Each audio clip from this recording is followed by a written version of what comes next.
For a millennium, an entire continent seems to drift in a haze.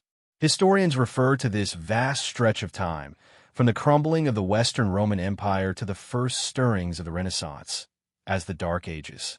Yet when you peel back the layers of the past, what you find is not so much darkness as a profound emptiness, a disquieting vacuum where the great currents of society, discovery, and conflict appear to have simply evaporated from the record. We are told it was a time consumed by chaos, a period where humanity's creative spark was extinguished and no notable progress was made. But does it not seem improbable that for nearly 1,000 years, a continent that had produced minds like Aristotle and Archimedes could fall so completely still? And more pointedly, who was it that first cast this era in shadow? The answer leads not to a king or a conqueror, but to the church, or more specifically, to the institution that assumed guardianship over knowledge, scripture, and the very memory of a toppled world. As Rome's secular authority dissolved, the nascent Christian church emerged as the sole standing pillar. But the illumination it offered was a curious one. Did it seek to guide humanity or to control its gaze? The great libraries, schools, and forums of the ancient world were systemically purged, their contents burned or cleansed in the service of a new faith. Countless manuscripts written in Greek, secular Latin, or Coptic simply vanished from the intellectual landscape. Only a fraction of these works survived, meticulously transcribed into a doctrinal form of Latin, a language that became the exclusive domain of a specially educated monastic class. And these precious, filtered texts were kept under lock and key within monastery walls and, eventually, in the Vatican's own inaccessible archives. No worldly power was left to challenge this monopoly. No independent system of scholarship remained to question the narrative. For centuries, what the people of Europe understood of their own history was precisely what the Church permitted them to understand. So, was this truly an age of intellectual winter? Or was it a deliberately manufactured fog, designed to obscure something far more profound? It's possible that history wasn't erased, but merely locked away. And if that is so, the question transforms from what happened to who ensures you will never find out. The year is recorded as 476. It is the date our history books use to mark the formal end of the Western Roman Empire, when a boy emperor, Romulus Augustulus, was unseated by the Germanic chieftain Odoacer. An empire that had dominated the known world for centuries seemingly dissolved in a quiet, bloodless transition. This single event is presented as the gateway to the Dark Ages. Yet there's a strange dissonance. No one living at that time appears to have recognized it as a cataclysmic collapse. No chronicles describe a great lament for the fallen empire. And even more disturbingly, the historical record of what came next becomes a murky and indecipherable fog. One would expect such a world-altering moment to be followed by a cascade of documents, letters, and first-hand accounts. But from the 5th to the 8th century, the records become increasingly sparse and fragmented, often little more than brief notations made by monks centuries after the fact. It is as if an entire continent had been put to sleep, or someone wished to create that illusion. And from this deepening silence, one institution's influence begins to resonate more and more powerfully: the Church. As Rome faded as a political capital, it was reborn as the spiritual nexus of a new world. The Church, once a fringe sect, now commanded a power beyond the wildest ambitions of the Caesars, the power over the human soul and its collective past. Who were the custodians of history in this era? The great academies have been shuttered. The intellectual class have been scattered, silenced, or absorbed. The task fell to the Catholic monastic orders. It was monks in the seclusion of their cloisters who copied the sacred texts, who translated ancient philosophy, and who ultimately determined what knowledge was fit for preservation. Every story, every battle, every idea was passed through a theological filter. Even the early popes of this period, figures like Felix III or Gelasius I, are presented with roles and histories that are largely unverifiable outside of the Church's own chronicles. Were they real, historical figures, or were they symbolic placeholders in a narrative that needed to appear unbroken? Between the years 500 and 800, the historical ledger of Europe becomes so thin that it's as if the continent had been temporarily erased. During this same period, the Middle East and Asia continued to produce rich, detailed, and reliable historical accounts. Why was Europe alone plunged into this 300-year void? The question is not just what was lost, but what was kept, and who held the authority to choose. Perhaps the end of Rome was not a final curtain, but the opening act of a new drama, one where true power belonged not to the men on the battlefield, but to those who wrote the script from the shadows.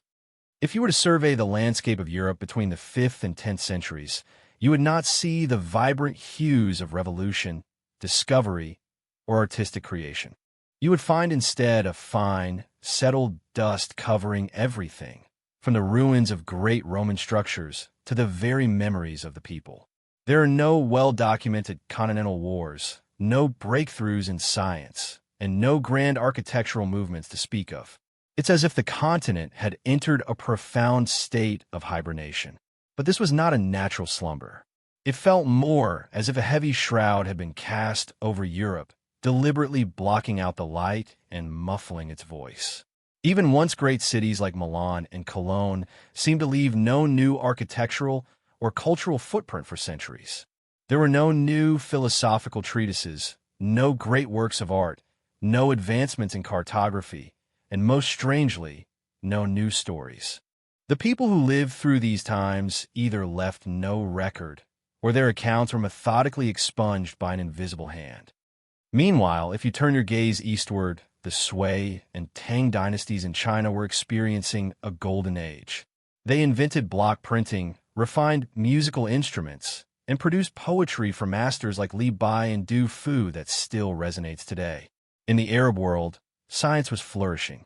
The astronomer Al-Khwarizmi was laying the groundwork for algebra. The first public hospitals were being built, and the Great Library of Baghdad was a repository for hundreds of thousands of ancient manuscripts. In Europe? Europe appeared to be ignorant of basic mechanics, astronomy, and even the magnetic compass. In a world where the East was ablaze with innovation, the West seemed to have been stripped of its own intellectual history. Who stood to profit from this perceived darkness? The answer was not an external enemy, but a power that had been growing silently within Europe all along, the Church. When people were taught they were living in an age of despair, when they were convinced their forebears were lost in ignorance, they would not question the singular truth offered from the pulpit. They would not seek out knowledge, for the books that contained it were gone. They would not challenge authority, because any pursuit of unsanctioned truth was branded as heresy. The Vatican did not need armies to enforce its will. It only had to define the era as dark and let the ensuing fear maintain the order. In a world seemingly devoid of conflict, debate, or invention, it is easy to assume that nothing of consequence occurred. But sometimes, the longest and deepest silence is the most compelling evidence of a hidden transgression, the deliberate erasure of an entire chapter of human history. History is not just the sum of what happened. It is the story that gets told. And when the only storytellers are men in clerical robes, that story will inevitably reflect not a universal truth, but a meticulously curated one. Following the collapse of Roman civil society, the entire network of secular scholarship in Europe disintegrated. Public libraries crumbled into disuse, and worldly schools were closed. Thinkers and scholars, if they were not killed or silenced, either retreated into obscurity or pledged allegiance to the Church to continue their work. In this environment, the only sanctuaries for knowledge were the monasteries, hidden away behind thick stone walls, where the light of inquiry was permitted to shine only through narrow, heavily supervised openings. But a crucial detail is often overlooked. The ancient Roman and Greek texts were not merely copied. They were translated and recontextualized into ecclesiastical Latin. This was a theological variant of the language, with a more constrained vocabulary and a syntax accessible only to a select clerical elite. Where classical Latin had served the expansive worlds of law, poetry, and science, Church Latin became the key to a vault, locking away the treasures of human thought. The consequences were profound. The mathematical theorems of Pythagoras, the political philosophy of Cicero, or the biological observations of Aristotle were either reinterpreted to align with church doctrine or, if they proved too challenging, were simply not copied at all. Thousands of works deemed pagan, heretical, or irrelevant to salvation were either put to the torch or consigned to dusty vaults, far from any inquisitive mind. This marked the beginning of a new paradigm, where knowledge was no longer a beacon to illuminate humanity, but a tool to manage it. If one wished to study the past, one had to consult a priest. To read an ancient work required permission and instruction on the correct interpretation. The possibility of independent verification was eliminated. Open debate was stifled. History was transformed into doctrine, and doctrine was unchallengeable. It is often said that history is written by the victors. In this case, the victors did not need to invent a new story from scratch. They only had to preserve what was useful to their cause and allow the rest to dissolve into the mists of time. And so, in the quiet shadows of monastery walls, a new history was authored, not with fire and steel, but with silence and ink. There are silences in the historical record so deep and so long that they compel us to wonder if those periods existed as we have been taught. In the late 20th century, a radical proposition known as the phantom time hypothesis emerged, sending ripples through the academic world. It posits that approximately 3 centuries of the early medieval period, from roughly 614 to 911 AD, may have been entirely fabricated. In other words, the timeline we inhabit might have been artificially extended. The notion seems outlandish at first, but when you look at the fragmented evidence from early medieval Europe, a certain chill begins to set in. Why are there so few verifiable historical events recorded during this specific span? Why do chronicles from different regions offer wildly contradictory dates for the same supposed occurrences? And why do certain rulers, battles, and even entire dynasties seem to be faint repetitions of earlier historical patterns, just with different names attached? A telling example is Charlemagne, the great emperor of the early 9th century, who bears a striking resemblance to Constantine the Great from the 4th. Their military strategies, their methods of governance, and even their administrative structures appear to be near mirror images. It's as if history was a manuscript that had been reprinted, but no one was permitted to question the new edition. And who would have possessed both the motive and the means to manipulate the calendar itself? Proponents of this theory often point to a powerful trio: the Holy Roman Emperor Otto III, the monk and scholar Gerbert of Aurillac, who would later become Pope Sylvester II, and the Vatican itself.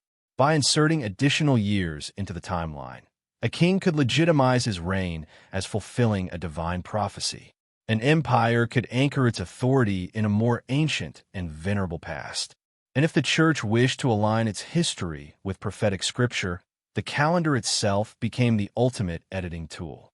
The Vatican has never offered a formal refutation of this hypothesis, but neither has it engaged with it.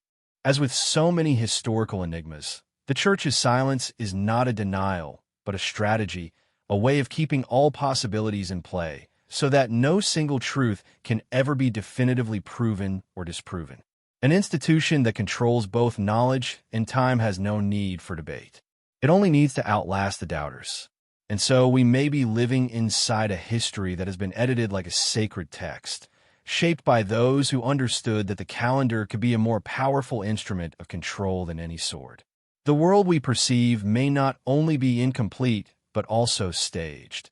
A grand theater where the past is curated, the future is guided, and the present is a silent space where real and fabricated memories intertwine.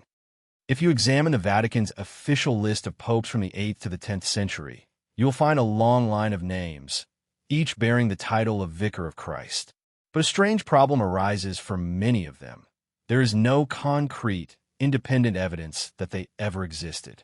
For figures like Pope Sabinian, Donus II, and even John XIV, the vast majority of information about their lives comes from documents produced and preserved by the Vatican itself. There are no confirming secular accounts, no verifiable relics, and no significant historical actions attributed to them, only brief, unsubstantiated biographical sketches. This has led many secular historians to ask a provocative question. Were these popes real men, or were they historical constructs, names inserted to fill the gaps in a period that might have been erased, or perhaps never happened as we've been told? Rewriting the papal succession is not merely a matter of historical record-keeping. It is an act that shapes the legitimacy of present-day authority.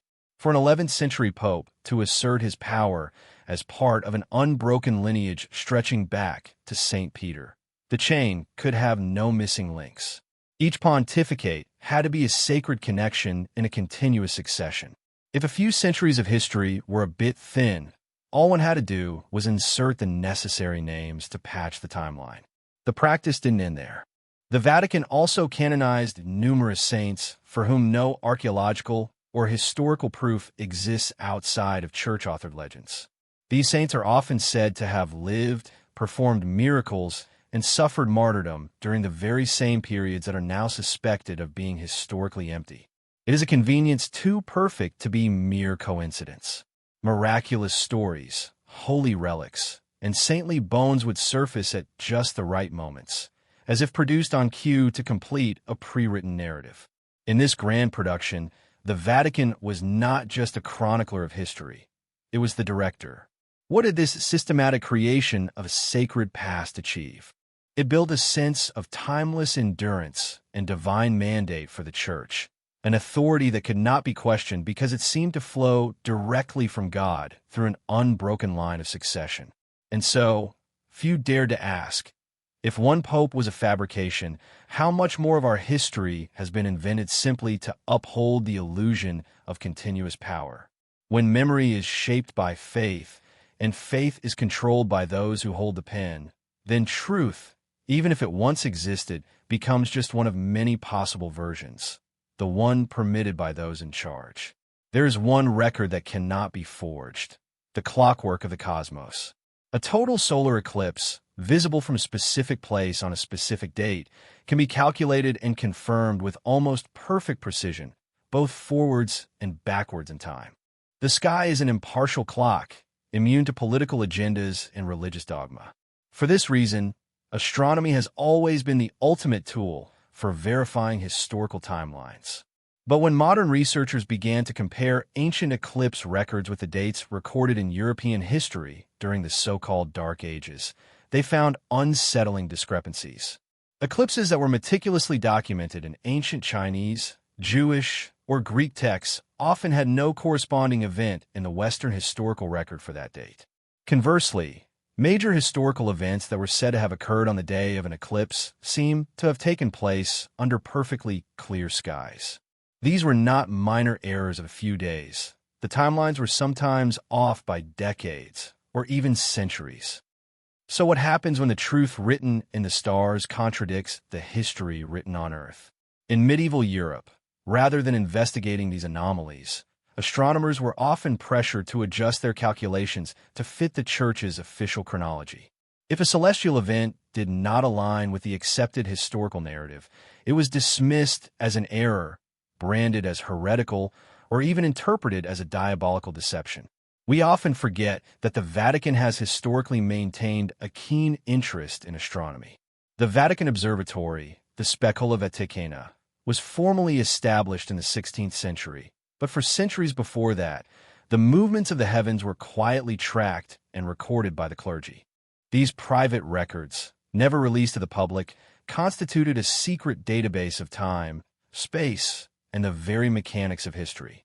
An institution that controls astronomy controls the power to redraw the map of time. And so, celestial truth was bent to fit a terrestrial agenda. The sky did not lie, but men rewrote what the sky had to say.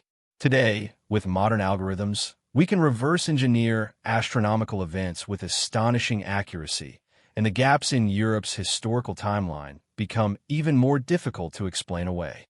Events once proclaimed as sacred and supposedly witnessed by an eclipse leave no such trace in the cosmic record. And the Vatican? It remained largely silent. Those who dared to consult the stars and speak of a truth that conflicted with the Church's earthly narrative were silenced. Giordano Bruno was burned at the stake. Galileo was forced to recant. They were not punished for being wrong, but for daring to touch the forbidden clock of the universe. Once a civilization loses its ability to know where it stands in the flow of time, its memory becomes fertile ground for any myth. By controlling the light from the sky, the Vatican shaped how the world would perceive the darkness on Earth. It is a cornerstone of our historical understanding that for nearly 1,000 years after Rome's fall, Europe was plunged into an age of ignorance. People supposedly had no sense of the world's true size, no knowledge of what lay beyond the oceans, and certainly no accurate maps. But if that's the case, how do we explain the existence of ancient maps that seem to predate the Renaissance by centuries? The mystery deepens when certain maps depict knowledge that simply should not have existed during the supposed Dark Ages. The most famous case is the Piri-Reis map, drawn in 1513. It shows, with startling accuracy, the coastlines of South America and West Africa, and even seems to chart a portion of Antarctica, as it would look without its ice cap. Piri-Reis himself noted that his map was a compilation, drawn from numerous older source maps whose origins are now lost to history. How could a map made before the Great Age of Discovery contain such precise information? How did European cartographers come to possess data that, according to the official timeline, was generations away from being gathered? The most compelling question is, where are those original source maps today? A growing number of historians, archaeologists, and independent researchers point to one location: the Vatican's secret archives. Buried deep beneath the Vatican, protected by layers of restricted access, lies one of the world's most extensive collections of ancient maps. Yet, an infinitesimal fraction of this collection has ever been seen by the public. The rest remains sealed, uncatalogued, and unverified. And among those fragile, hidden parchments are rumored to be geographic charts that defy conventional historical explanation. There are said to be coastlines mapped long before their official discovery, islands that have since vanished beneath the waves, and journeys charted that are completely absent from our history books, yet align perfectly with modern satellite imagery. This raises a profound question. Was Europe truly as ignorant as we have been led to believe? Or could there have been a select class of scholars, clerics, and cartographers who knew far more, but were forbidden from sharing that knowledge? If the Vatican possesses these maps, what precisely is it protecting? Is it the truth, a position of power, or a version of the world that, if revealed, could unravel the entire fabric of history as we know it? A map, after all, is more than a guide for navigation. It is a way for a civilization to define its own place in the cosmos. If you don't know where you are, you could be led anywhere. For centuries, the Vatican has held that power, the power to redraw the world and then to hide the evidence. When the maps disappear, history ceases to be a journey of discovery and becomes a maze where you can only walk the paths laid out for you. And perhaps, deep within the stone vaults beneath St. Peter's, the true map still exists, but we have never been allowed to see it. We are taught that after the fall of Rome, Europe descended into a dark age that persisted for nearly 1,000 years. Knowledge was lost, art fell into decay, and science was forgotten. People no longer understood how to build as their ancestors had. They lost the ability to read the stars and even to maintain the ancient aqueducts. A lost and bewildered Europe, wandering through the ruins of a greater past. That is the image that has been imprinted upon our collective consciousness. But what if that image is a meticulously crafted illusion? Scattered across the continent are pieces of evidence that ask difficult questions. There are intricately designed bronze gears, dated to the heart of this supposed backward era, unearthed from the soil of Germany. There are astronomical instruments of baffling precision discovered in the cellars of abandoned monasteries. And there are advanced aqueducts, anti-gravity vaults, and even geothermal heating systems found in remote villages with no known connection to Roman civilization. Who built these things? Who understood the principles behind them during an age we are told was mired in superstition and ignorance? Mainstream history often labels these discoveries as anomalies or archaeological oddities, and, as is often the case, when something cannot be easily explained, it is quietly set aside. In the face of these discoveries, the Vatican maintains its characteristic silence. We must not forget that most archaeological digs in Europe, particularly on land once owned by the Church, require the approval of local authorities, which often includes the tacit consent of the Vatican. In many instances, significant artifacts are reportedly removed from sites for preservation and are never seen or heard from again. A few independent archaeologists who have spoken out about this pattern of interference have found themselves marginalized, their funding cut, or their access to excavation sites revoked. In the academic world, they're dismissed as conspiracy theorists, even when their findings threaten to dismantle the foundations of accepted history. The larger question is this: did Europe truly lose all of its advanced knowledge? Or was certain knowledge deliberately suppressed to maintain the narrative of a dark and ignorant age? A Europe that had inherited the full light of Rome, a Europe that continued to innovate and understand the world, would have posed a significant threat to any institution that sought a monopoly on truth. And if you can control the story of humanity's backwardness, you also control who gets to claim credit for bringing the light. By remaining silent in the face of contradictory evidence, the Vatican does not need to tell a lie. It only needs to uphold the story. And sometimes, silence is the most potent form of control. Not all truths are buried forever. Some are simply preserved, but delayed, their natural progression distorted. And in that delay, a unique form of power is born. When we observe the trajectory of human civilization, a strange and uneven pattern comes into view. Between the era of ancient Rome and the dawn of the Renaissance, the pace of technological and scientific progress seems almost frozen.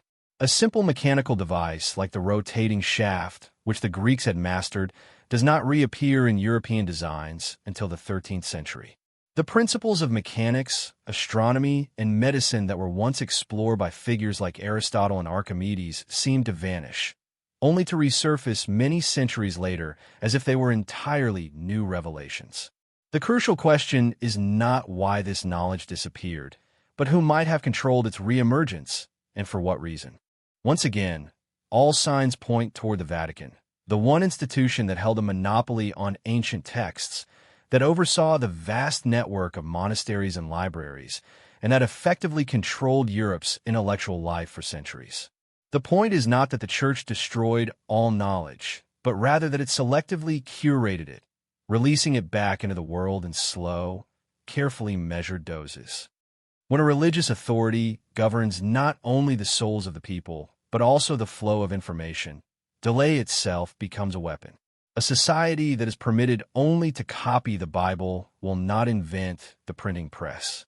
A generation that is taught only about the geography of heaven and hell will not concern itself with anatomy or astronomy. 1,000 years without significant innovation does not necessarily mean that people were incapable. It may mean they were being guided along a pre-approved historical path. In this way, time itself was transformed from an objective measure into an instrument of control. If you can manage the timeline, you can direct both the past and the future. The Vatican achieved this by dictating the official version of history, by setting the dates of important events, and by deciding when a piece of knowledge was allowed to enter humanity's collective memory. It slowed the process of awakening, not with armies, but by withholding information. And when the world finally rediscovered what it had once known, the Church was positioned to lead the way, as if it had not been the one hiding the map all along. It was a subtle and masterful strategy, one that required no overt violence, only the gentle manipulation of time. And in that controlled current, an entire civilization would drift slowly, awaiting permission to advance from the very hand that held the clock. At the very heart of the Vatican, beneath layers of ancient stone where sunlight has never penetrated, lies a repository shrouded in more mystery than fact. It is the Vatican's secret archives, the Archivum Secretum Apostolicum Vaticanum, a name that alone is enough to stir the imagination of any scholar. This archive is not a myth. It is very real, but no one in the modern era has ever been granted complete and unfettered access to its contents. There are no public tours and no detailed photographs of its interior. Any researcher wishing to study its documents must navigate a labyrinth of approvals, face strict time limits, and request access to specific materials without ever being allowed to browse. No copies of sensitive documents are permitted to leave the premises.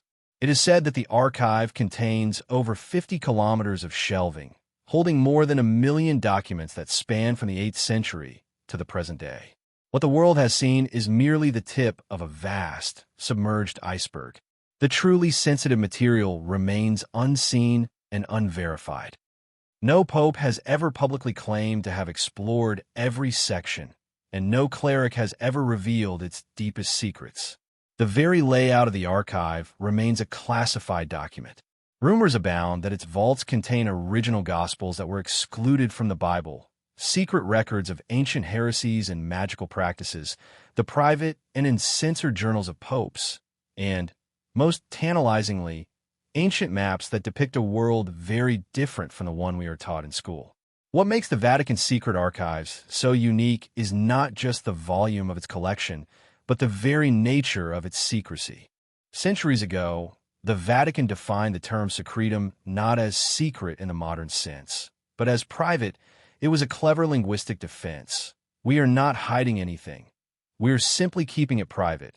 But if what you are keeping private is the unabridged truth of human history, is it still just an archive? No one knows for certain what lies concealed within those walls. But everyone understands this. If there is one place on earth capable of safeguarding the missing pieces of history, it is here. Its power comes not from its depth, but from the absolute and impenetrable silence that surrounds it. And when a religious institution maintains a library that not even kings or the world's leading scholars can freely enter, one begins to suspect that true power rests not on a throne, but on a shelf that no one has ever been allowed to fully read. There are documents that were not lost to the ravages of time, not damaged by conflict, but simply hidden methodically, deliberately, and with great purpose. According to the scattered testimonies of the few scholars who have been granted limited access, the Vatican's secret archives contain ancient manuscripts that predate not just the Middle Ages, but the very founding of the Christian Church. These are not fables from distant lands. They're the products of a body of knowledge that once thrived within Europe itself, before that intellectual light was dimmed under the mantle of faith. Some of these manuscripts are said to be written in ancient, undeciphered languages, perhaps a Proto-Latin or a heretical form of Greek. They are rumored to contain astonishingly accurate astronomical charts, detailed anatomical drawings, and philosophical treatises that far transcend the theocratic worldview that the Church would later enforce. Why are they hidden? Because their existence conflicts with the carefully constructed historical order. If there were definitive proof that Europeans possessed advanced knowledge during the so-called Dark Ages, the entire narrative of the Church bringing light to a benighted world would begin to unravel. If wisdom could exist outside the confines of the Bible, the Church would lose its claim to being the sole arbiter of truth. Imagine an ancient manuscript detailing principles of non-Euclidean geometry from the 4th century, or another describing planetary orbits as ellipses, a concept not publicly advanced until the time of Kepler, or a medical text from Gaul, written in a blend of Latin and Celtic, containing healing formulas that modern science still cannot replicate. These things were not forgotten, they were concealed. And strangely, whenever a fragment of such knowledge is unearthed independently, someone invariably appears to retrieve it, always under the guise of cultural preservation or protecting the faithful from error, but truth does not need to be preserved in shadows. It only needs to be set free. The Vatican, acting as both guardian and gatekeeper, has given itself the authority to decide what knowledge is safe and what must remain dangerous. And dangerous, in this context, does not mean false, but rather too true, too soon. Perhaps these manuscripts have not been lost at all. They may be perfectly preserved within stone vaults, resting on wooden shelves in ideal conditions. But as long as they remain unread, unshared, and unseen, they might as well not exist. And that is the most insidious form of destruction history has ever known. Knowledge preserved so that it can never be known. Perhaps no book in human history has been more influential or more tightly controlled than the Bible. It is more than a sacred text. It has served as the legal, political, and cultural bedrock for a spiritual empire that has spanned the globe. Yet, what few people appreciate is that the Bible we read today is not the original version, but the product of a long and deliberate process of editing, selection, and omission. The Vatican has never denied that certain texts were excluded, but has never fully explained why, or what would happen if those texts were released to the public. Scholars call them the Apocrypha. But the word apocryphal in its original sense does not mean false. It simply means hidden away, not permitted for public reading or inclusion in the official canon. Among these excluded texts are powerful and transformative works: the Gospel of Thomas, the Gospel of Mary Magdalene, the Book of Enoch, and the Gospel of Judas. These writings often portray a very different image of Jesus and his teachings, not as a distant, supernatural deity, but as a spiritual guide who emphasized inner awakening and urged his followers to find truth within themselves, rather than through an external religious institution. If that interpretation were widely accepted, what would become of the Church's role as the indispensable intermediary between humanity and God? Some of these texts go even further, speaking of cycles of human history that predate Adam, or referencing beings of light that exist outside our visible reality. Such ideas are in direct conflict with the doctrine of creation that the Vatican has championed for millennia. And so, rather than allowing these texts to be part of the theological conversation, they were branded as heretical, not to be printed, taught, or even discussed. For centuries, the mere possession of one of these forbidden gospels could result in execution by fire or a life of imprisonment. Tellingly, many of these texts were later rediscovered in ancient monasteries, having been secretly copied and preserved by monks, as if those scribes knew that one day the full story would need to be told. Today, while some of these works have been declassified and are available to the public, the Vatican still refuses to grant any of them doctrinal legitimacy. It remains silent, invoking the shield of sacred tradition. Yet, with each passing day, the question becomes more pressing. If these writings were truly without value, why go to such great lengths to hide them? Perhaps what the Church fears most is not that people will believe the words in these forbidden texts, but that they will start asking questions. And in the long arc of history, every true awakening has begun with a question that, at first, seemed entirely harmless. Not every war is fought with swords and shields on a battlefield. Some conflicts are far quieter, yet their consequences can set back civilizations by centuries. These are the wars waged against ideas, where the true enemy is knowledge itself. Throughout the Middle Ages, and particularly during the era we call the Dark Ages, anyone who dared to question official doctrine, to explore forbidden subjects, or simply to be too curious, risked being labeled a heretic. And for that crime, the punishment was never merciful. One of the most poignant examples is Giordano Bruno, a philosopher, cosmologist, and Dominican friar. He was not a rebel seeking to overthrow the Church. He believed so profoundly in the magnificence of God's creation that he could not accept that the universe was limited. He taught that there were infinite worlds and infinite suns, and that God's greatness could not be contained within the pages of Scripture. For these beautiful and expansive ideas, the Vatican had him burned alive in Rome's Campo de' Fiori in the year 1600, surrounded by praying clerics and the cold silence of the ecclesiastical court. Bruno was just one among thousands. There were monks who dared to translate unsanctioned ancient manuscripts, researchers who studied pre-Christian medicine, astronomers who charted the heavens, and historians who questioned the official timeline. Anyone who touched knowledge that had not been approved by the church risked being brought before a secret tribunal, where accusation was tantamount to guilt. Sentences ranged from life imprisonment and torture for repentance to being burned at the stake to purify the soul. People often speak of the Inquisition as a period of religious terror, but few grasp its true function. It was the most sophisticated machine ever designed for the systematic elimination of intellectual dissent. It punished not just people, but the ideas they carried. Books were burned, manuscripts were erased, and inconvenient truths were extinguished before they had a chance to spread. Many great works were sentenced to die alongside their authors. A book that had taken a lifetime to write could be turned to ash in a matter of minutes. More terrifying still was the long silence that followed, which led future generations to believe that those works and the ideas within them had never existed at all. In such a climate, silence became the currency of survival. To question was to risk death, and over time, that silence transformed into a form of passive complicity, allowing an entire continent to drift in a state of intellectual slumber that lasted for centuries. The Vatican, wielding power as both a spiritual and political force, had no need to prove itself right. It only needed to purge those who were too awake, and that was enough to keep the truth buried in darkness.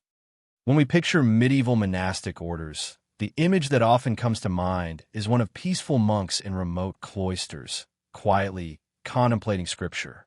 But beneath this serene veneer lay a highly sophisticated and far-reaching network, one that operated with the precision of an intelligence agency. Its primary mission was not prayer, but the acquisition of books. From the 8th century onwards, as secular empires crumbled and ancient libraries were scattered, the Church initiated a subtle but relentless campaign to collect every surviving manuscript before it could fall into what it deemed heretical hands. Who were the agents of this mission? Not the popes or kings, but the monastic orders themselves. The Benedictines, with their presence in nearly every major monastery across Europe, were perfectly positioned. The Franciscans, with their mission of outreach, proved adept at accessing local communities and private collections. And the Dominicans, who would later become the enforcers of the Inquisition, were particularly effective. Perhaps the most formidable of all were the Jesuits, men renowned for their intellect, strategic thinking, and unwavering loyalty to the Vatican. Under the noble pretext of preserving religious heritage, these monks were granted access to every corner of the continent. They did not arrive with armies, but with prayers, offers of scholarly collaboration, and empty satchels ready to be filled. Countless ancient texts on mathematics, philosophy, and astronomy, from Greek, Roman, Persian, and Egyptian sources, were borrowed for safekeeping and never seen again. Entire private libraries, which had once held thousands of volumes, were reduced to a few shelves of Bibles and approved commentaries after a century under monastic care. Anything that did not align with official doctrine was either removed or subtly rewritten to fit the theological narrative. And the originals? They were not typically burned, for that was a crude and public act. The Vatican was far more refined. The texts were simply placed somewhere safe, where no one could see them, access them, or even know of their existence. The Vatican's secret archives became the final destination for many of these confiscated treasures. It was through these quiet, persistent, and subterranean monastic channels that the Vatican amassed not only the spiritual devotion of the Western world, but also the collective memory of human civilization. For centuries, these monks were more than mere clerics.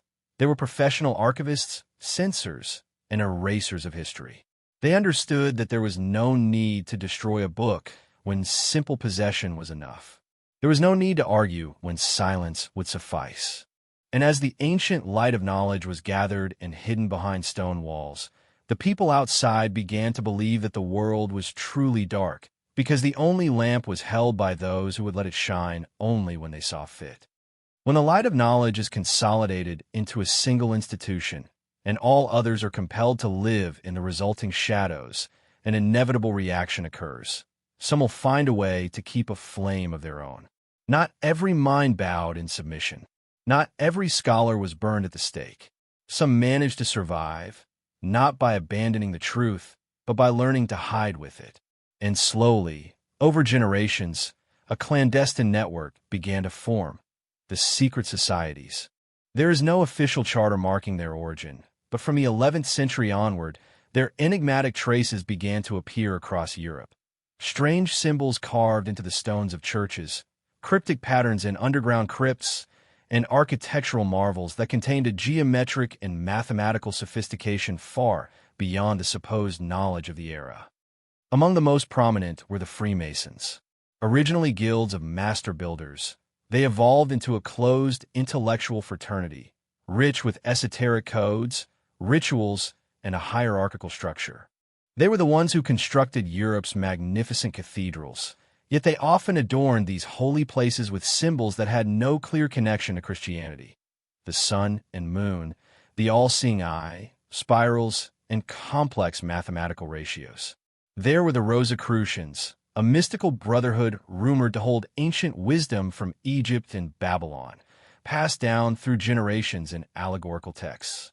And there were the alchemists, branded as sorcerers by the church, but who were in reality some of the earliest chemists, philosophers, and astronomers, seeking truths that lay beyond the boundaries of sanctioned faith. These societies all shared a common principle. They did not reject religion, but they refused to submit to its absolute authority. They believed in a primordial stream of knowledge, deeper, older, and more universal than the religious institutions that later sought to control it. And, crucially, they suspected that the Vatican had seized a vast portion of this ancient wisdom and buried it. This is why many Masonic symbols can be interpreted as coded messages, a way of transmitting truth through imagery when speaking it aloud could lead to the pyre. The letter G, representing God, geometry, or gnosis, and the compass and square were all emblems of a hidden wisdom understood only by initiates. These societies did not openly challenge the Vatican, but in the shadows, they acted as a counterbalance. They did not seek to overthrow religious power, but to ensure that the flame of independent inquiry was not entirely extinguished. And this raises a profound question. If these secret societies succeeded in preserving fragments of the truth for centuries, it means the Vatican's control was not absolute. History, no matter how thoroughly it is suppressed, always leaves behind traces. And sometimes, it is those who operate on the fringes who hold the key that can finally unlock the door out of the darkness. In any system of total control, power over armies or economies is secondary. The most enduring form of dominion is the ability to shape how people think. And to control thought, you don't need to force new ideas in. You simply need to create a vacuum, leaving people with nothing to think about. When history is held in the hands of select few and knowledge is rationed out drop by drop from an approved source, the public mind gradually empties. People cease to question not because they are forbidden, but because they no longer know what questions are worth asking. It was during the so-called Dark Ages that this vast mechanism of mental containment was perfected, extinguishing the flame of curiosity by slowly draining away its fuel.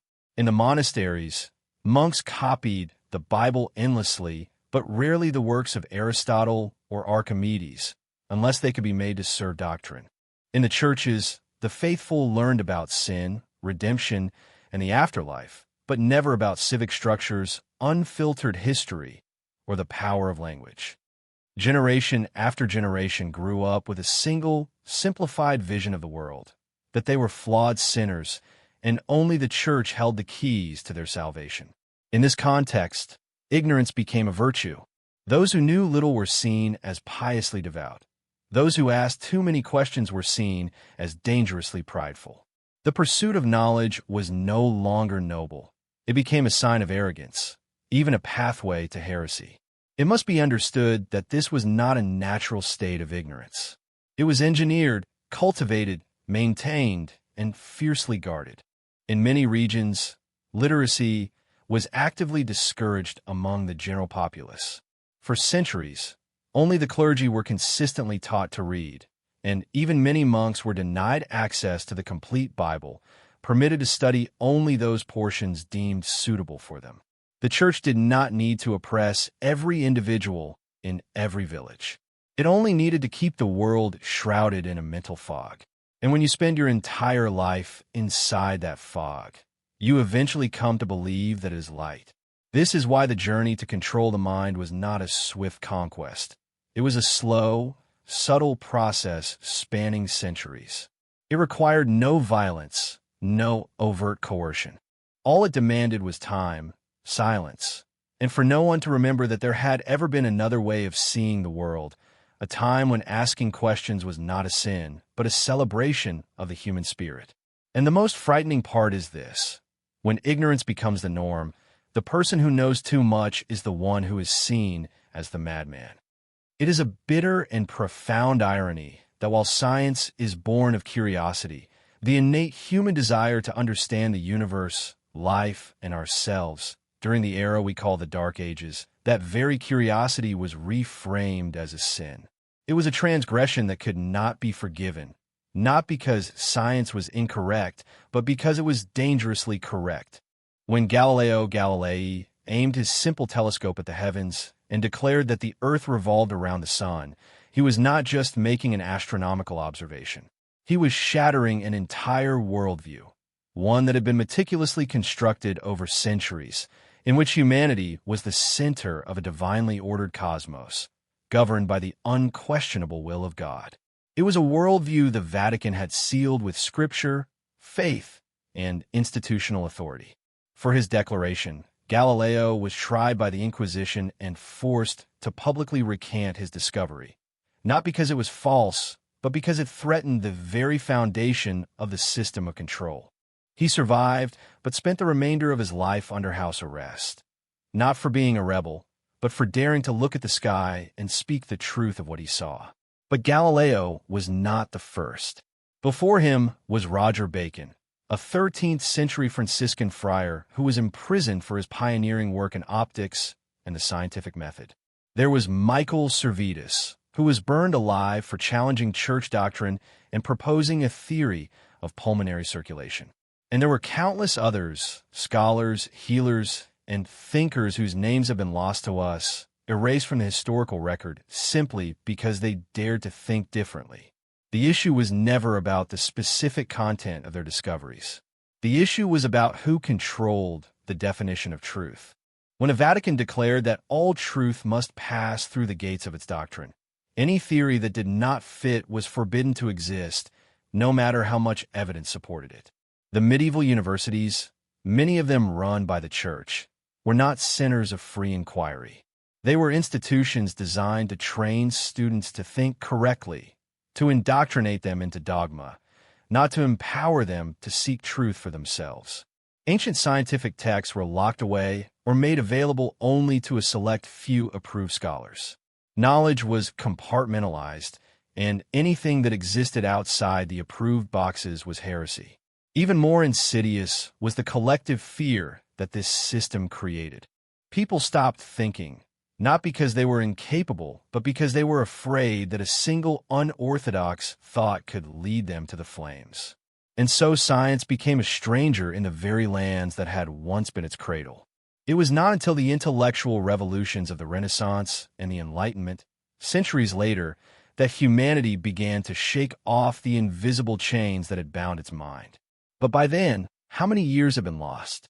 How many inventions have been stifled? How many truths have been killed before they ever had a chance to be born? And the most haunting question of all remains: how many truths still lie dormant in those vaults, where no light has yet been allowed to shine? Imagine an age when people possessed the knowledge to build complex irrigation networks, to design structures that were centuries ahead of their time, and to calculate the motions of the stars with breathtaking accuracy. And then imagine all of that knowledge suddenly vanishing from the historical record, not because of war or natural disaster, but because it did not fit the story that those in power wished to tell.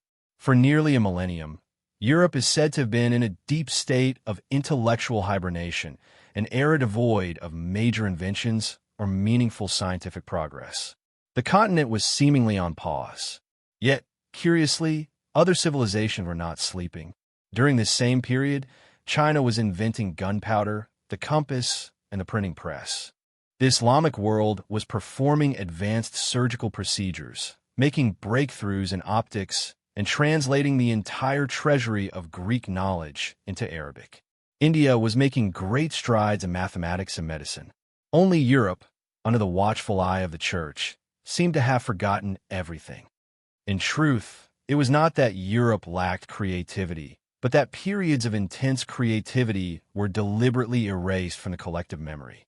Inventors, thinkers, and architects may well have existed and left their marks, but their work was never acknowledged as human achievement. Instead, it was often rebranded as a miracle. If a grand cathedral was built using techniques that defied the known skills of the era, no one celebrated the master engineer. They claimed a saint had blessed the stones, causing the structure to rise overnight. A sophisticated machine was not a product of ingenuity, but a gift from God. Unusual knowledge was not the result of study, but of divine revelation. And so, miracles became the official explanation for anything that was not allowed to have a human explanation. This narrative was not harmless. It systematically stripped people of their belief in human potential. It smothered the desire to ask how, and it left future generations too fearful to question the official story. Who truly created these works? What do they know? And why was their knowledge never taught again? Many scholars believe that evidence of these lost periods of creativity lies hidden in ancient maps and documents within the Vatican's archives, strange schematics, blueprints for devices beyond the capabilities of their time, and notes that no one has been permitted to translate. But when a miracle is the official cause, every question becomes an insult to faith. And so, brick by brick, knowledge was replaced by the fog of dogma. No one remembers the creators, but everyone remembers the miracle. And in that collective amnesia, power was fortified. You do not need to forge chains if the children are raised in a prison they have been taught is a school. You do not need to use force if you can control the collective memory, starting with the first book a child ever reads. For centuries, education was not a tool for liberation, but an instrument of power, especially in medieval Europe, where the Vatican held sway over the entire system of learning. From the content of the lessons to the methods of instruction, every aspect of a child's education was meticulously controlled. A child born into that world would learn that the earth was the center of the universe, that humanity was created in 6 days, and that all essential knowledge was contained within the Holy Bible. If anything seemed to contradict these sacred tenets, the fault was not with the text, but with the child's own flawed understanding. From a very young age, children were taught to believe before they could reason, and to memorize before they could question. Critical thinking was not just discouraged. It was treated as a form of sin. In that system, faith was the ultimate goal, and obedience was the highest virtue. What children were not taught was even more revealing than what they were. They were not taught about the flourishing civilizations in other parts of the world. They were not taught about Greek science, Islamic medicine, or Chinese inventions. They were not taught that human beings could shape their own destiny. Instead, they were taught that all knowledge flows from God through a single, authorized intermediary, the Church. This was not an accident or an oversight. It was a deliberate strategy. When a child is raised on a curated and distorted version of history, they grow up not just lacking certain information, but lacking the very ability to recognize what is missing. They would attend church, learn their letters, and come to believe that the world had always been this way, that knowledge was the exclusive privilege of men in robes, and that truth was found not through experiment and inquiry, but through sacred sermons. In this way, an entire population became faithful followers, not just of a religion, but of submission itself. The truth never needed to be completely hidden. It only needed to be replaced with a more manageable version, ideally injected into young minds before they were old enough to build their own defenses. This is why, even today, certain chapters of history remain blurred or simplified. It is not for a lack of information, but out of an ancient fear that if too many people understand how history is made, they will start to ask their own questions. And when a generation learns how to ask the right questions, the foundations of power begin to crack. When people imagine the manipulation of history, they often picture bonfires of books, silent scholars, or secrets locked away in a Vatican vault. But there is a subtler and more pervasive method, one more effective than any fire ever lit by the Inquisition: the school textbook. By the 19th century, during the age of industrialization and rising nationalism, European nations began to construct public education systems, teaching millions of children a standardized version of the truth. In this process, history was transformed into a political instrument. The very concept of the Dark Ages was not widely used during the medieval period itself. It was, in fact, reimagined and popularized by European scholars and reformers in the 19th century to serve a clear agenda: to divide history and glorify their own era. By painting the 1,000 years after Rome as a time of profound darkness, the intellectual elites of the 19th century could position their own time as the true age of enlightenment. To achieve this, they needed to turn the past into a collective nightmare, an era of superstition, ignorance, and stagnation. It's a convenient narrative. If you want to celebrate the light, you must first invent the darkest possible night to precede it.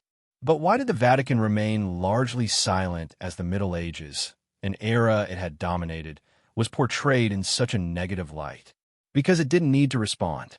Through its centuries-long control of knowledge, it had already bequeathed a fragmented and incomplete historical record, one that was perfectly suited to being labeled dark, and once that label was stamped on textbooks, taught in schools, and repeated for generations, it solidified into an accepted truth. The 19th century textbook did not just record history, it created official memory. From Germany to England, students learn a neat, linear progression: Greece to Rome, to the Dark Ages, to the Renaissance, to the Enlightenment, and finally to the modern world. It was a tidy story, easy to teach and easy to remember, but it was a story that ignored so much: the forgotten achievements of the Middle Ages, the crucial role of the Islamic world in preserving and advancing knowledge, and, most critically, the deliberate role the Vatican played in shaping the so-called darkness by controlling information and purging dissent. And so, in the classrooms of the 19th century, millions of children grew up believing in a time when human progress simply stopped. No one taught them to ask who was telling this story and why. No textbook mentioned the Vatican's secret archives, and no one suggested that the Dark Ages might have been a coat of black paint, applied by those who wished to make themselves appear all the more brilliant in contrast. Have you ever noticed that in almost every film set in medieval Europe, the sky seems perpetually gray? We see crumbling castles, muddy roads, and peasants in rags with downcast eyes, as if they have forgotten how to dream. Superstition is rampant, violence is casual, and always a dark, imposing church looms in the background, its cross casting a long shadow over everything. This is not a coincidence. Cinema, particularly in the 20th and 21st centuries, has become humanity's unofficial historian. And in the case of the Dark Ages, it has not just retold a piece of history. It has emotionally redefined an entire epoch. While 19th century textbooks created the intellectual concept of the Dark Ages, mass media turned that concept into a visceral, emotional truth. People no longer need to read a single historical document to believe that medieval times were a black hole of ignorance. They have seen it on screen, they have felt it, and therefore they believe it. And herein lies the danger. What we feel strongly, we rarely question. From acclaimed films like The Name of the Rose and Braveheart to countless series about witches, heretics, and the Inquisition, the imagery is endlessly recycled. A stern, dogmatic church, ignorant peasants, and dungeons filled with instruments of torture. We rarely see depictions of the advanced learning centers in the Islamic world, the sophisticated ancient maps that were circulating, or the influence of Eastern knowledge on European thought at the time. Why? Because the narrative of a dark age in which the Vatican was the sole keeper of light is a simple and powerful story. It's easy to write, it provides clear moral contrasts, and most importantly, it aligns with what those in power have long wanted the public to believe. Once the image of the Dark Ages has been seared into our collective memory through films, games, and documentaries, any attempt to present a more nuanced truth starts to feel like revisionist propaganda. Those who question the narrative are branded as contrarians. Anything that contradicts what we have all seen is met with resistance. The reality is that during the so-called Dark Ages, there were quiet but significant advances in agriculture, architecture, and logic. But such mundane details rarely make for compelling cinema. And the Vatican, in these dark portrayals, is often criticized, yet it simultaneously remains the implicit center of knowledge in a supposedly ignorant world, a strange but useful paradox. And so, when a child grows up learning from standardized textbooks while consuming hundreds of hours of media built on the same underlying narrative, history ceases to be a subject of inquiry and becomes a completed picture, one painted not by those who lived it, but by the directors, screenwriters, and financial backers behind the camera. And thus, the truth does not die in darkness. It dies under the glare of the spotlight. When an institution positions itself as the center of all truth, the world is entitled to make a simple request. Let us see everything you know. But with the Vatican, this has never been the case. For centuries, the Church has confiscated, censored, and banned thousands of texts, from ancient philosophical treatises and scientific records to historical documents from older belief systems.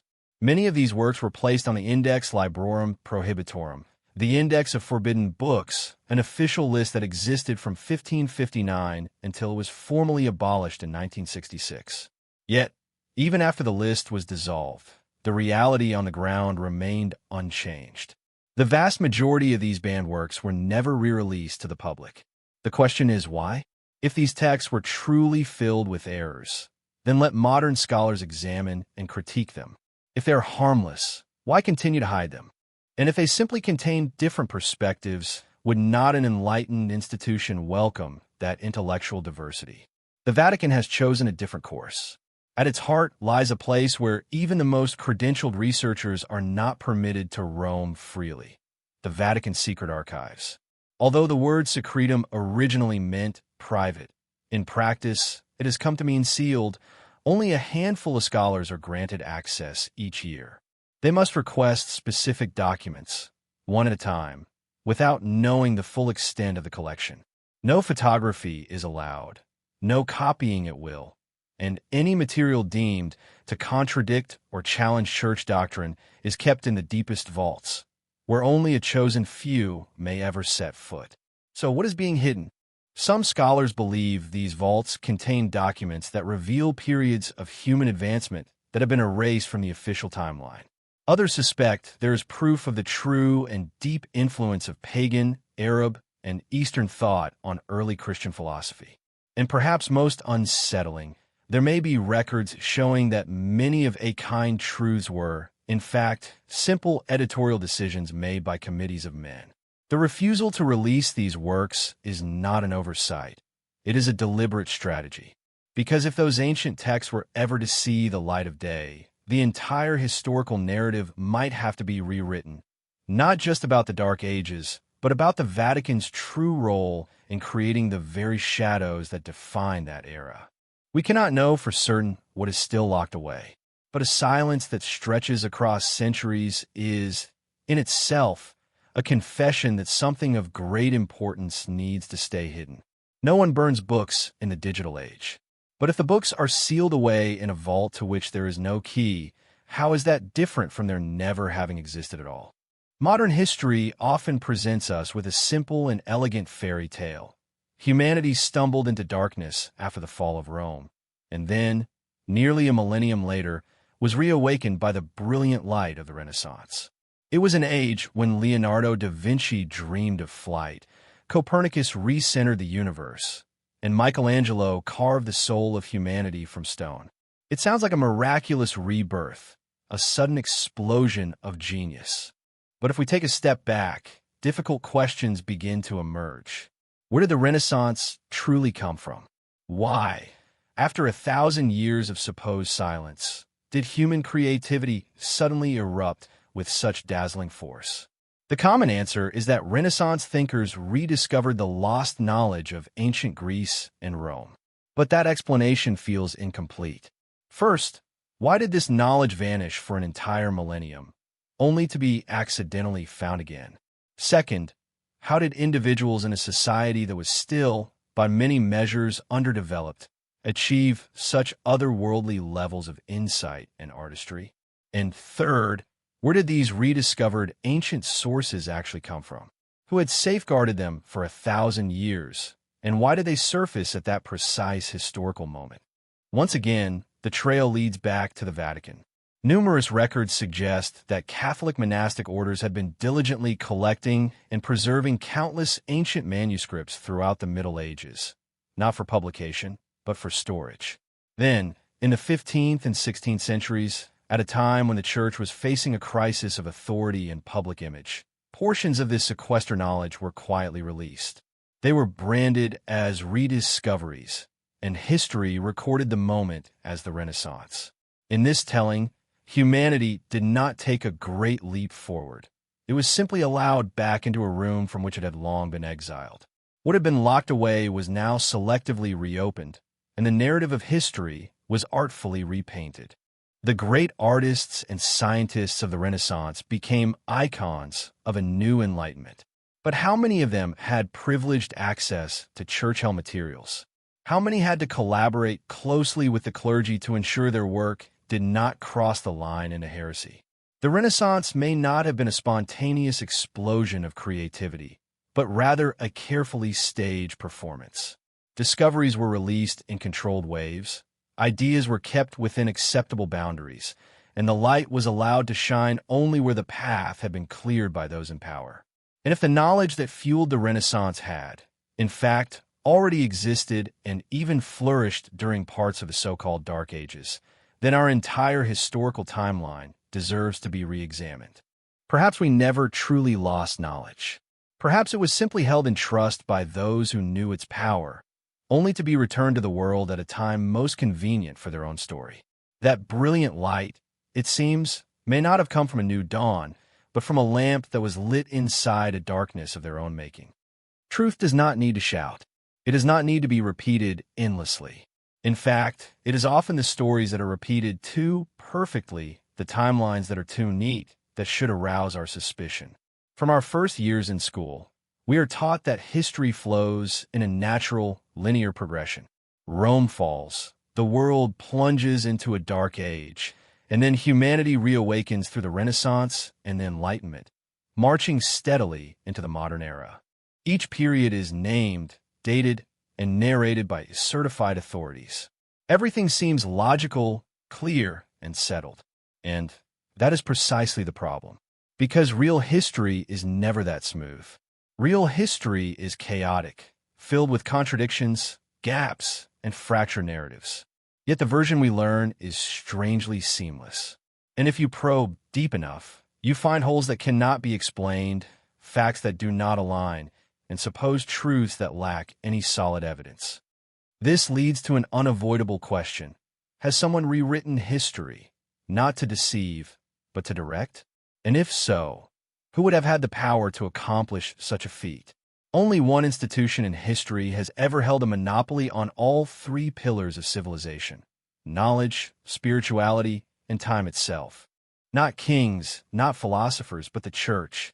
When the Vatican controlled the archives of the ancient world, when its monasteries were the only places permitted to copy manuscripts, when ideas that challenged doctrine were systematically purged, and when the very calendar was recalibrated to fit a theological timeline, history ceased to be a record of truth. It became a tool. It became a tool to shape belief, to contain thought, and above all, to make us forget who we might have been. Did you know there are entire stretches of history that serious scholars now question ever happened? Timelines that seem to jump, and historical figures who appear to be clones of one another under different names? These are not wild conspiracy theories. They're legitimate academic hypotheses now being debated. And if any of them are true, if what we have been taught as history is in fact an edited, staged, and spliced version, printed in millions of textbooks. Then the question is no longer whether we are being lied to, but what do we even remember of the original truth? When a collective memory is rewritten for long enough, it becomes reality. A reality we are born into, grow up within, and die believing, never knowing that it may not be what truly happened at all. In any civilization, the people who ask questions are essential. They are the catalysts of progress, the needles that prick the bubble of consensus and remind us that no truth should be immune to scrutiny. But there's a strange paradox. The more precisely they ask the right question, the more likely they are to be pushed to the margins of society. The field of historical research has a long and shadowed list of scholars, linguists, archaeologists, and even clergy who have dared to propose theories that shake the foundations of our established timeline. And their fates often follow a disturbingly similar pattern. They are dismissed, discredited, their funding is cut, and in some cases, they seem to simply disappear from the academic world. Some are labeled as eccentrics or conspiracy theorists. Some abruptly resign from their posts without explanation. Some have vanished during archaeological expeditions or have reportedly taken their own lives just as they were on the verge of revealing groundbreaking findings. What do they all have in common? They touched upon something that the established order is not yet ready for the world to know. It is rarely the Vatican itself that acts directly. It doesn't need to. There is an entire ecosystem that has been cultivated over centuries. Academia, research foundations, publishing houses, and the media that is ready to silence any voice that strays too far from the accepted narrative. Dissenting studies about gaps in the historical record, anomalies in ancient calendars, or illogical maps almost never appear in mainstream academic journals. This is not necessarily because they are wrong, but because they do not fit within the carefully constructed framework of history. There are independent researchers who argue that the Dark Ages were a layer of darkness painted over a period of remarkable advancement. Some have presented evidence that historical figures were name-cloned to fill artificially created stretches of time. They did not last long in the field. This is not a coincidence. It is an unspoken rule. If you touch the forbidden subjects, you will find you have no place in the world of official scholarship, even if you are right. And that fear spreads like an invisible contagion. Those who remain, who see what happens to those who go too far, learn to stay silent. They learn to bow their heads and write within the accepted boundaries until one day, censorship is no longer necessary because no one dares to write anything else. For over a millennium, the Vatican has stood at the heart of Europe, an untouchable symbol of power, a place where even heads of states still come to kneel. It is a religious center whose influence transcends borders and centuries. But the closer one gets to its grandeur, the more one senses that something is being concealed, not behind darkness, but behind a light so bright it is blinding. On the surface, the Vatican presents itself as a spiritual guide, a beacon of moral values, and a guardian of ancient traditions. Yet this same institution controls the world's largest secret archive, with millions of documents that have never been released. It burned thousands of books deemed heretical. It imposed its own historical timeline through calendar reforms. It crafted the image of the Dark Ages while positioning itself as the only source of light, and it remains silent in the face of scientific evidence that contradicts its doctrines. Is this the role of a spiritual leader or of a gatekeeper of knowledge? Perhaps the Vatican once believed it had its reasons. Perhaps its leaders felt that humanity was not ready for the full truth, that social order required stability more than it required facts. But faith cannot survive without the freedom to question, and knowledge cannot be preserved by hiding it. If the Vatican truly holds the light, that light should not be locked away in cold stone vaults. If its leaders are the true guardians of history, that history should be shared, not censored. And if the truths the Vatican holds have the power to reshape our understanding of ourselves, then its silence is no longer a virtue. It is a profound transgression. No one can deny the spiritual role the Vatican has played in history. But no one should deny this either. When an institution amasses vast stores of knowledge and secret, it ceases to merely guide. It becomes the gatekeeper, deciding who is allowed to enter the past. And when the past is locked away, the future becomes nothing more than an edited version of what they want you to believe. History is often compared to a river, flowing from the past to the present. But what if, long ago, someone diverted that river, and we have been living on the banks of an artificial channel ever since? One of the most controversial theories in modern historiography is the phantom time hypothesis. It suggests that a significant portion of the early Middle Ages was fabricated, specifically that nearly 300 years of history never actually happened. If this is true, then our current year might not be 2025, but perhaps closer to 1728. It sounds impossible, but let us consider the arguments.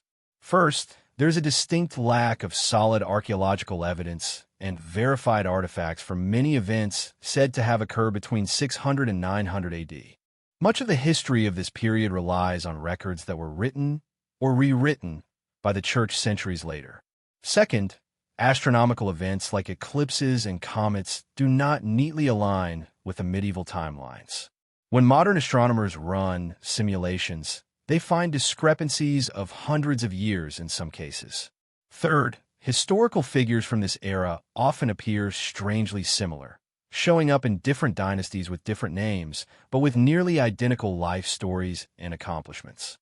And finally, who would benefit from adding nearly 3 phantom centuries to the timeline?